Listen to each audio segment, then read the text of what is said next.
वाद खालक मालिक बेमिसाल गालब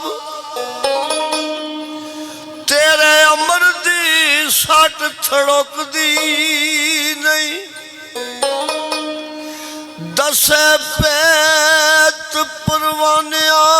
सड़न लगिया शमा नूर विच परदिया लुकदी नहीं तेजस अख नू मालका रख तेरी आय उपर लख खजानिया थुकदी नहीं तेरे फजल ते तेरी आता बाजू कोई गल भी सबा टुकदी नहीं तेरा खाला फला तेरे ही करे शिकवे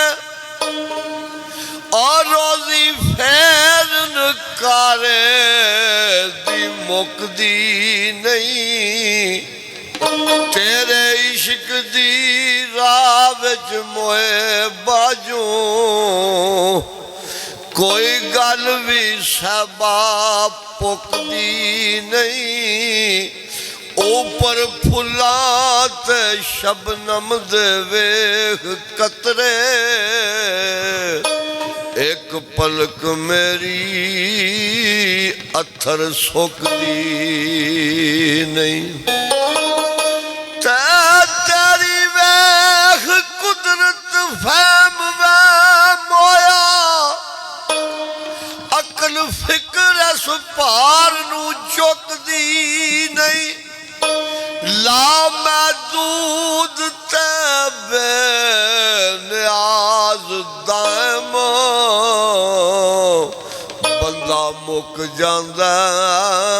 सिफत मुकदी नहीं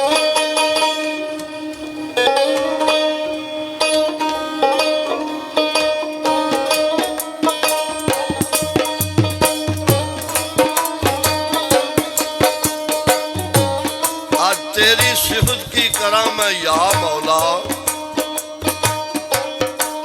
और तेरिया कुदरता ही वेख के हैरान होगा जर्रे जर्रे में चमकदा नूर तेरा वेख वेख के प्या कुर्बान होगा ताकत नहीं रही दिमाग नू सोचने दी कदे वाहन ते कदे नुकसान होना दलीलों के घोल ने कसूर मंदा कदे बुढ़ा ते कदे जवान होगा